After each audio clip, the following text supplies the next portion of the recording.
monde a trouvé. Même si tu n'as pas de Bible, mets-toi debout. Fais un gentil sourire à celui qui a la Bible.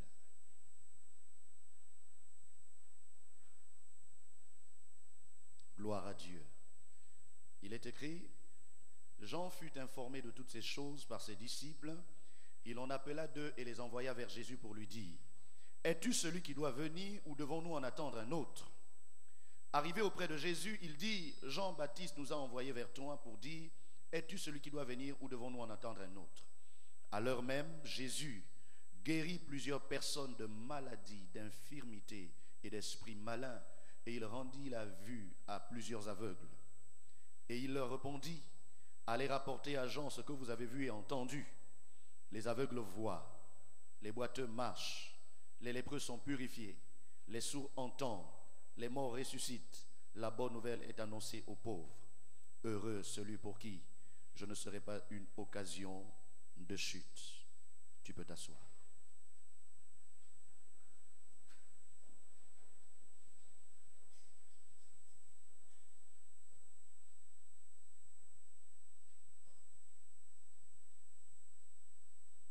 En lisant cette histoire, elle ne nous est pas étrangère, parce que tout le monde se souvient de qui est Jean.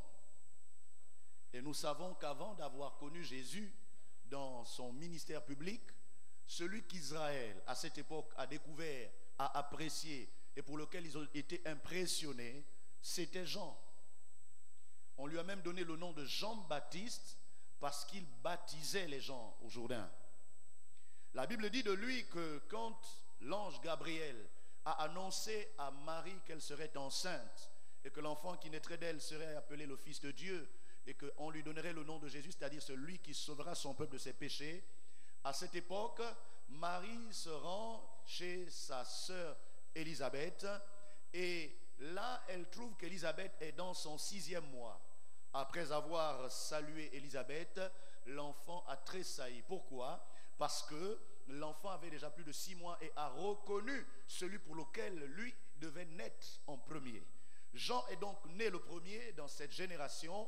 Il a grandi et il a étudié le livre d'Ésaïe, il a étudié les prophètes. Parmi les choses qu'il a étudiées, il a découvert que Jésus était celui qui avait été annoncé. Jésus est celui qui était destiné au salut du peuple. C'est lui qui devait amener la restauration, le relèvement de nos chutes et la délivrance de tous nos ennemis. La Bible dit que ce Jean-Baptiste, après avoir sondé les Écritures pour savoir à quelle époque devaient s'accomplir ces choses, Dieu va lui révéler que c'était à son époque et que lui spécialement devait jouer un rôle particulier. Vous savez, c'est aux parents de Jean que la révélation de ce qui devait se passer a été donnée. Quand Jean est venu, personne ne le lui avait dit. Il a dû se consacrer, il a dû prier, il a dû chercher la face de Dieu. Il a dû se retirer dans les déserts et pendant qu'il était dans les déserts, la voix de Dieu s'est fait entendre à ce dernier et lui a révélé que le temps de la délivrance d'Israël avait sonné. Le temps de la visitation d'Israël avait sonné et que pour ce temps-là, lui, Jean, avait un rôle à jouer.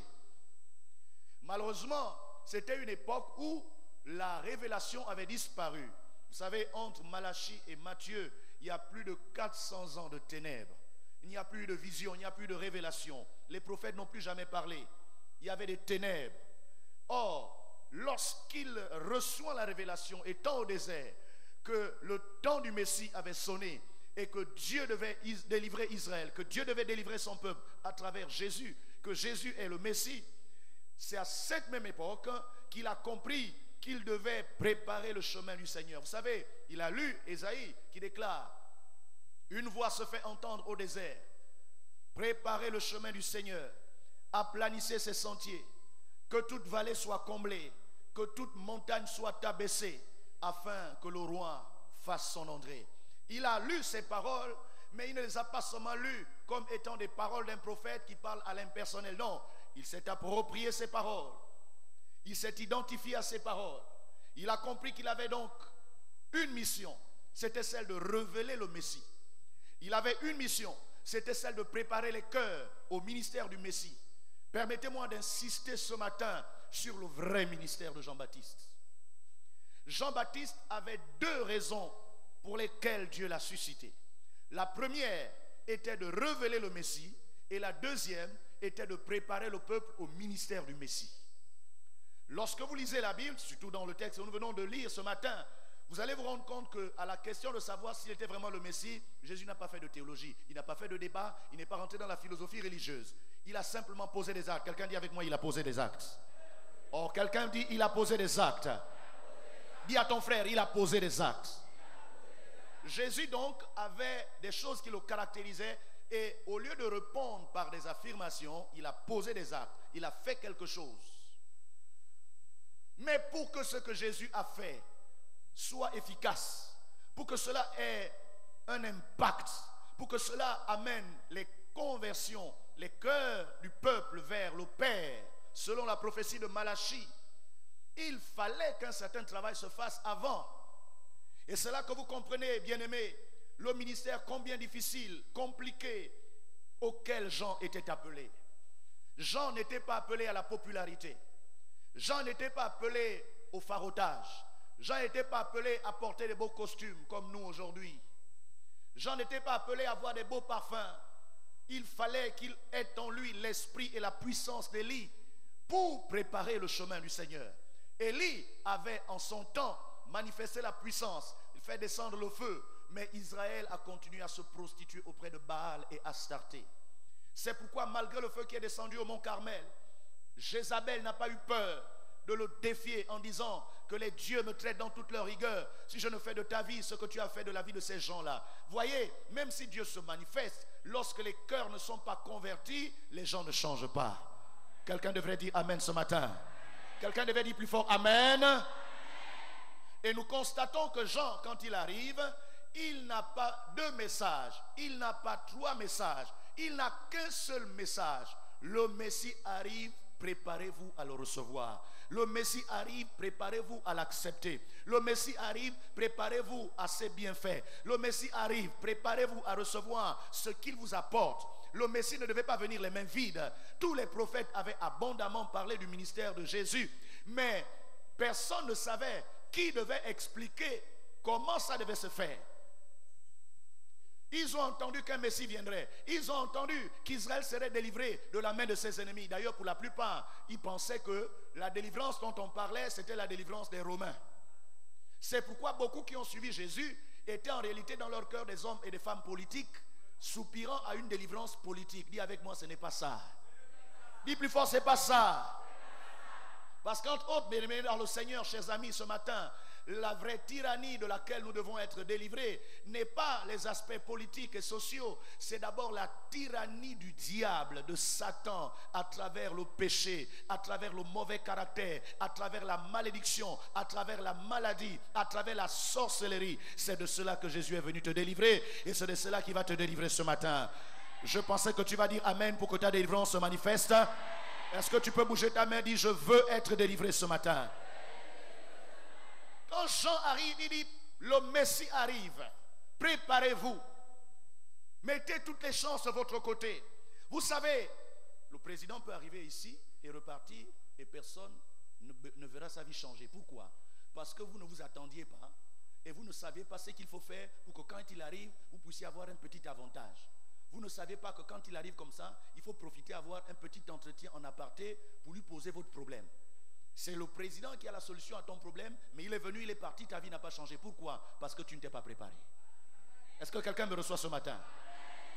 Bill Gates peut arriver ce matin et assister au culte. Si tu ne le connais pas, tu vas le saluer comme un saint frère et puis tu pars. Alors qu'il peut régler tous tes problèmes financiers. Est-ce que quelqu'un me reçoit ce matin? Non, est-ce que quelqu'un me reçoit ce matin? C'est pourquoi la préparation appelle l'information. Il n'y a pas de préparation sans information. La préparation commence par l'information. De quoi parle-t-on? Il s'agit de qui? Qu'est-ce qu'il est venu faire? On parle de Jésus. On parle du Messie. On parle du Rédempteur et du Sauveur des nations. On parle de celui qui peut changer les temps et les circonstances. On parle de celui qui sauve, de celui qui guérit, de celui qui restaure, de celui qui donne la vie. On parle de celui qui pardonne les péchés. On parle de celui qui change le statut des hommes. C'est de cela qu'on parle. Qu'est-ce qu'il est venu faire? Il est venu libérer les captifs. Il est venu renvoyer libres les opprimés. Il est venu donner un sens à ton existence. Est-ce que quelqu'un me reçoit ce matin? C'est de ce Jésus qu'on parle. Tu ne peux pas te préparer si tu ne sais pas de qui on parle. Et c'était ça la mission de Jean-Baptiste. Jean-Baptiste avait la responsabilité de parler de Jésus. Je ne sais pas si quelqu'un réalise pourquoi Dieu l'a sauvé. Dieu ne t'a pas sauvé et Dieu ne t'a pas mené au centre d'adoration Hermon pour parler d'autre chose. Tu dois parler de celui que Dieu a oint, de celui sur qui coule l'huile, afin que la nation, que les peuples, les langues et les tribus et tous ceux qui viendront des quatre coins du monde, lorsqu'ils arriveront en ce lieu, ils repartiront avec leur mariage, ils repartiront avec leur travail, ils repartiront avec leur guérison, ils repartiront avec leur miracle. Si quelqu'un dit Amen, il commence à voir ces choses. Jean-Baptiste ne s'est pas perdu. Il y avait des grands théologiens à son époque.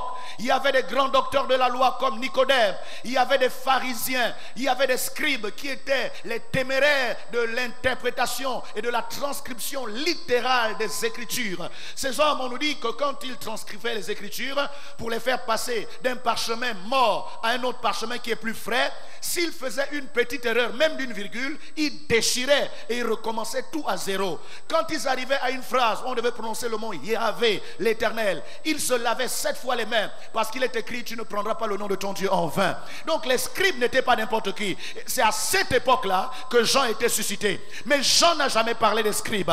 Jean n'a pas fait la promotion des pharisiens. Il n'a pas fait la promotion des docteurs. Mais il a fait la promotion de celui qui est le Rédempteur, celui qui est le Sauveur, celui qui est la solution, celui qui peut changer les temps et les circonstances, celui qui peut réellement décanter les situations.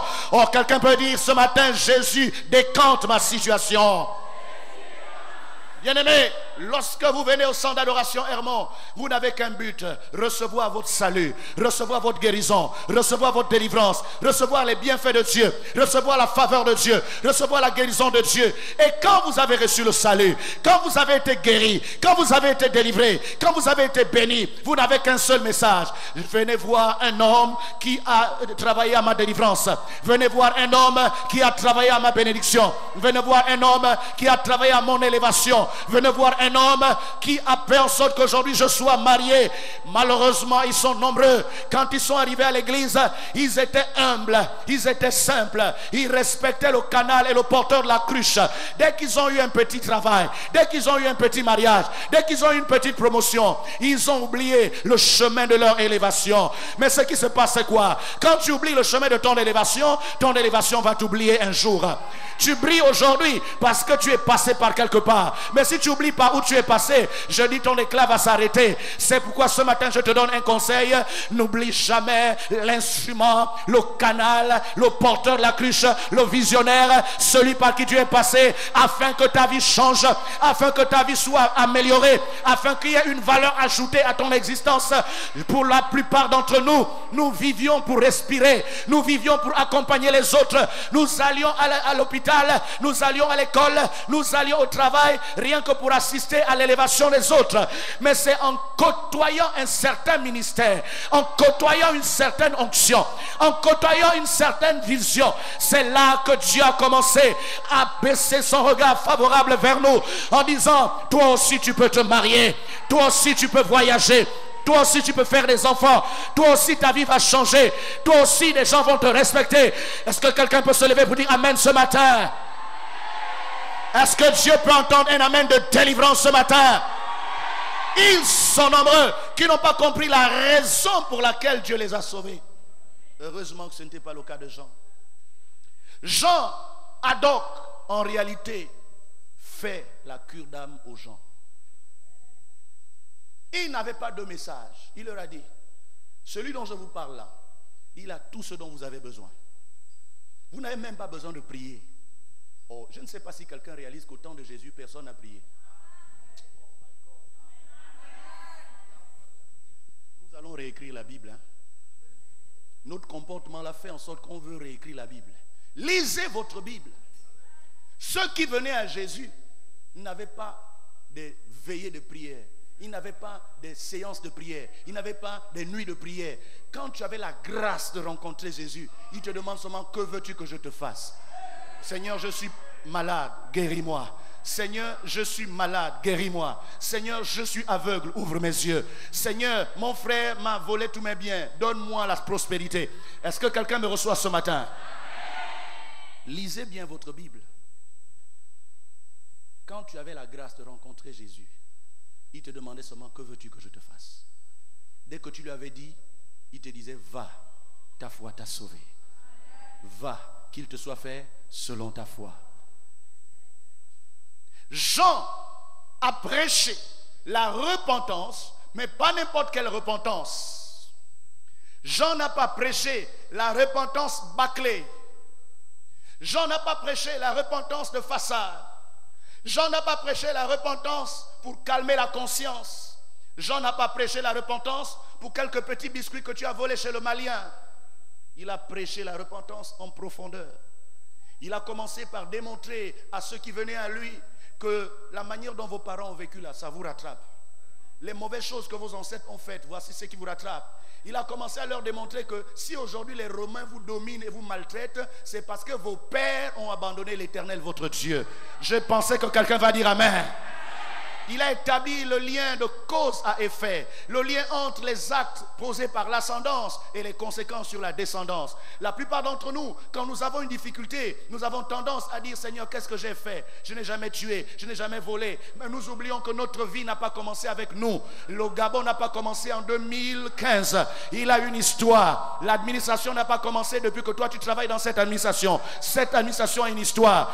Le terrain dans lequel tu construis n'existe pas depuis que tu l'as acheté. Ce terrain a une histoire. Je veux dire à quelqu'un, la famille dans laquelle tu allais épouser n'a pas commencé le jour où on a fait le mariage. Cette famille a une histoire. La voiture que tu as achetée, avant que tu la conduises, elle a été conduite par quelqu'un. Surtout vous qui avez acheté des voitures en occasion. Tu ne connais pas le taux de malédiction qui était dans la vie de cet homme, car les esprits peuvent s'attacher aux lieux, aux personnes et aux objets. C'est pourquoi, quand nous parlons de la repentance, nous ne parlons pas d'une repentance de façade. Nous ne parlons pas d'essayer de calmer notre conscience, mais nous essayons autant que faire se peut d'aller dans les détails, d'aller dans les profondeurs, d'aller dans les origines, de revoir l'histoire afin de décanter là où les mauvaises choses ont commencé. Si tu me dis Amen, Dieu va te déraciner de ce qui t'a bloqué.